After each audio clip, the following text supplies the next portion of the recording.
پھر آپ کی کمیونٹی کا یتیم دوسرا مستحق, آپ کے شہر کے یتیم اور آپ کے اطراف میں والے دوسرے مذاہب میں جو یتیم ان کی مدد کیجیے, یتیم خانے ان کی کفالت کیجیے. نبی اکرم صلی اللہ علیہ وسلم فرماتے ہیں میں اور یتیم کی کفالت کرنا جنت میں ایسے ہوں گے, اور اشارہ کی حدیث میں آتا ہے اپنی انگلیوں سے اتنے نزدیک ہوں گے, جیسے 2 انگلیاں نزدیک ہوتی نا, تو اتنے نزدیک ہوں گے.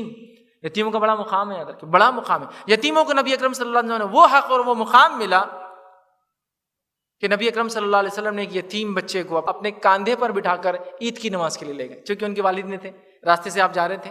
نعمان رضی اللہ عنہ, کہا نعمان تم نماز کو جاؤں گی کل عید کی؟ تو کہا میں تو یتیم, میرے والد نہیں. تو آپ صلی اللہ علیہ وسلم گھر لے گئے, اپنی زوجہ سے کہا اس کو نہلاؤ دھلاؤ, اور اس کے بعد اپنے کاندھے بٹھا کر لے گئے. تو یتیموں کو وہ حق, آرفنس کو وہ رائٹ ملے اسلام میں کہ نبی اکرم صلی اللہ علیہ وسلم کے کاندھے پر تک بیٹھے یتیم ہی تو یتیم حق ہے ان کا.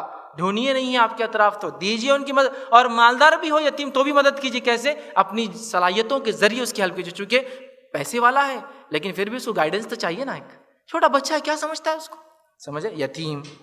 تیسرا بیوہ, اس لیے کہ بیوہ عورت جو ہے یہ کمزور عورت عمومی اعتبار سے ویسے ہی کمزور ہے کمانے کے معاملے میں, اور اس پر بیوہ ہو جائے مطلب شوہر کا سہارا نہ ہو, اس کی مدد کی جائے. ہم نے یہ قصے تو سنے, کہانیاں تو بولی, واقعہ سناتے ہیں, فلاں عورت برائی کرتے پکڑے گئی, فلاں عورت نے 10-20 روپے کے لیے برائی کی, منہ کالا کیا, فلاں ہی کیا. لیکن بیک گراؤنڈ سٹوریز کبھی سنی ہے آپ نے؟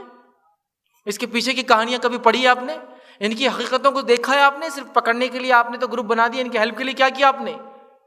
جو مجبوریاں ان کو نکال رہی ہے اپنے گھروں سے, وہ مجبوریوں پہ تو کچھ نہیں کیا, خالی ان کے عمل کو ایسا کر رہی بیوہ عورتیں, یہ کیا ہے؟ ان کے لیے سسٹم بنائیے. یہ سسٹم ہونا چاہیے ہمارے سماج میں کہ سب سے پہلے بیوہ ہو تو اس کے نکاح کا انتظام ہو. اب اللہ رحم کرے, اب کہاں تک اور کون سے ایشو سے بات کی جائے, کوئی سسٹم ہی نہیں. پہلے تو کماریوں کی نکاح کا مسئلہ ہے, تو اس کو بیچاری کو کہاں سے ملے گا کوئی شوہر, تو اس کا کوئی سسٹم نہیں. تو اب تو زندگی بیچاری نے بیوہ کی گزارنا ہے, اور ہیلپ کا بھی سسٹم نہ ہو تو یہ کہاں جائیں گی. چوتھا یاد رکھیں, مسکین غریب, مسکین لوگ, پیسہ نہیں, مسکین کس کو کہتے ہیں؟ اس کے پاس اتنا مال نہیں جتنے میں اپنی زندگی چلا سکتا ہے, ایک نارمل لائف. کہ تو آج ہم نے اتنا اسٹینڈرڈ ہائی کر دیا لیونگ کا, کیوں کتنا بھی بولو تو میں مسکین ہی رہتا ہوں پھر بھی, کیونکہ کھانا ہے, اور کھانا تو عام بات ہے, میٹھا کہاں اس کے بعد, میٹھا تو عام بات ہے, ٹھنڈا کہاں اس کے بعد, تو ہماری مسکینی ختم نہیں ہوتی ہے. مسکین کا مراد وہ جو ایک عام زندگی جینے کو جو مال لگتا ہے بیچارے کے پاس نہ ہو, وہ مسکین ہے, اس کو دیجیے.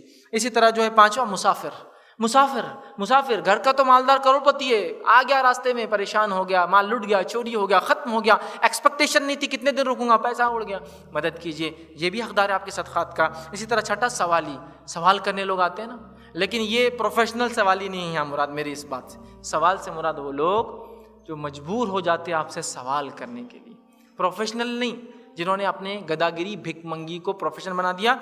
وہ لوگ غور سے سن لیں جنہوں نے بھک منگی کو اپنا پروفیشن بنا دیا, خاندانی طریقہ ہے جینے کا بنا دیا. نبی اکرم صلی اللہ علیہ وسلم فرماتے جو شخص بنا عذر کے مانگے, اور مانگ کب سکتا ہے انسان معلوم آپ کو؟ جب ایک وقت کا کھانا ہو تو ایک وقت کے کھانے کے حد تک مانگ سکتا ہے, پورے دن کا بھی نہیں, ایک وقت کا صرف. اور جب ایک وقت کا کھانا نہیں ہے تو مانگ سکتا ہے, اور کتنا مانگ سکتا ہے؟ ایک وقت کے کھانے کا صرف. جو گداگیری کرے, مانگی اللہ کے علاوہ کسی اور سے سوال کرے بنا وجہ, وہ روز قیامت اللہ کے سامنے ایسا جائیں گا کہ اس کے چہرے پر گوشت نہیں ہوگا, کیونکہ وہ اللہ کے علاوہ کسی کے سامنے سوال کیا کرتا تھا. ٹھیک ہے, تو سوالیوں کو دیجیے. اسی طرح گردنیں چھڑانے میں, ٹھیک ہے, جیسے کہ اس زمانے میں غلام تھے, غلام کو آزاد کرنا. آج کے دور میں وہ نوجوان جو بلا کسی عذر کے, بلا کسی وجوہات کے جیلوں میں ڈال دیے گئے, اور آپ جانتے ہیں, اور وہ ہیبیچول افینڈرس نہیں ہیں, وہ مجرم نہیں ہیں ہمیشہ کے, ہو گئی غلطی, خطا تھی, کبھی جنوین بھی ہو سکتا اور کبھی بالکل بھی نہیں, یوں ہی پکڑ لی گئے. ان کو چھڑانے میں کچھ ایسے علاقے بھی ہمارے ممالک میں پائے جاتے ہیں جہاں لوگ سالداری کے نام پہ غلامیوں کو ابھی بھی جاری رکھے ہوئے. سالداری سمجھتے نا,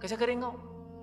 یہ بھی غلامی قسم, اس کا پیسہ ادا کر دی جا کہ بھائی کتنا ہے اس میں, 50,000 یہ دے دیتا ہوں میں, چھوڑو اس کو, کرنے تو کچھ اور کریں گا. وہ نکل کے سالداری کے نام پہ بھی غلامی چلتی ہے آج ہی, میں نے دیکھا ہوں. پھر اگلے سال پھر کنٹینیو ہوتا, بولے ابھی بھی نہیں ادا کر سکے تو ٹھیک ہے, تو ادا کیجئے, ان کو جو ہے آزاد کیجئے. اسی طرح سفید پوش لوگ, وائٹ کالر, کون ہے معلوم؟ یہ لوگ جن کے تعلق سے قرآن بتا رہا ہے یہ کون لوگ ہیں. سنیے, قرآن میں اللہ رب العزت فرماتا ہے, سورہ بقرہ سورہ نمبر 2 آیت نمبر 273 اللہ فرماتا ہے کہ خاص طور پر مدد کرو مستحق وہ اور تنگ دست لوگوں کی جو اللہ کے نام سے ایسے گھر گھر جا کر جو ہے مطلب آیت کا معنی یہ ہے کہ ان لوگوں کی ہم مدد کریں جن لوگوں کو دیکھ کر آپ نہیں پتہ کر سکتے کہ یہ لوگ مانگ رہے ہیں یا ان کو چیز کی ضرورت ہے.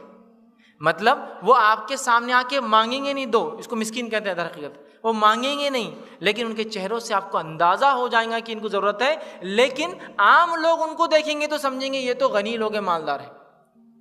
اللہ رب العزت کیا فرماتا ہے ان کے تعلق سے، یحسبہم الجاہل اغنیاء، جو لوگ جن کے بارے میں نہیں جانتے وہ سمجھتے تو مالدار ہیں، جن کو علم نہیں ہے وہ سمجھتے ہی مالدار ہیں، لیکن ان کے چہروں سے آپ پتہ کر سکتے مال نہیں ہے۔ ان کو خرچ کیجئے، یہ مسکین ہے، تو مسکین ملتا نہیں، مسکین کو ڈھونڈ کر دینا پڑتا ہے، سمجھ رہے آپ؟